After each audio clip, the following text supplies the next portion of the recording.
Here is how to never run out of things to say in 5 steps. Step 1. Catch the handle. When someone finishes speaking, do not search your entire mind for a new topic. Use something they just gave you. Listen for one handle: a person, place, activity, feeling, change, or unusual detail. I spent the weekend helping my sister move. That sentence contains several handles: the sister, the move, the new place, and the fact that it was probably exhausting. Choose one. Where did she move? Or, what was the most difficult part? Research on live conversations found that people who asked more follow-up questions were generally better liked. Follow-ups signal that you listened and cared. The conversation already contains its next direction. Ask the question that the last answer deserves. Step 2. Go one level deeper. A conversation becomes repetitive when every question gathers another fact. Move through 3 levels: fact, preference, experience. How long were you in Paris? Is a fact question. What did you like most? Asks for a preference. Was there a moment when the city felt different from what you expected? Invites a story. Researchers found that people expected deeper conversations with strangers to be more awkward than they actually were. Deeper conversations frequently produced more connection. Go one level deeper, not 10. Never force intimacy. If someone answers briefly or changes direction, follow their lead. Step 3. Give them a handle. Questions can keep another person speaking, but questions alone can make a conversation feel like an interview.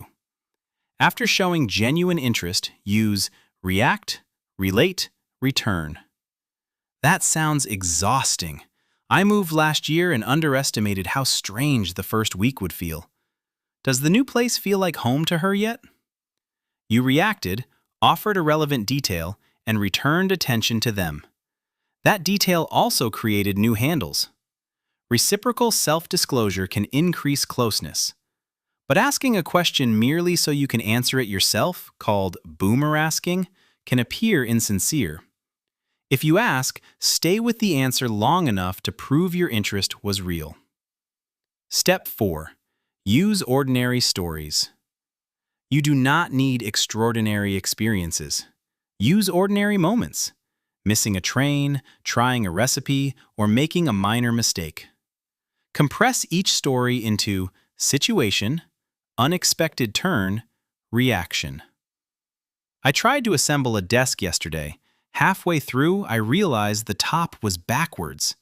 I briefly considered pretending it was intentional.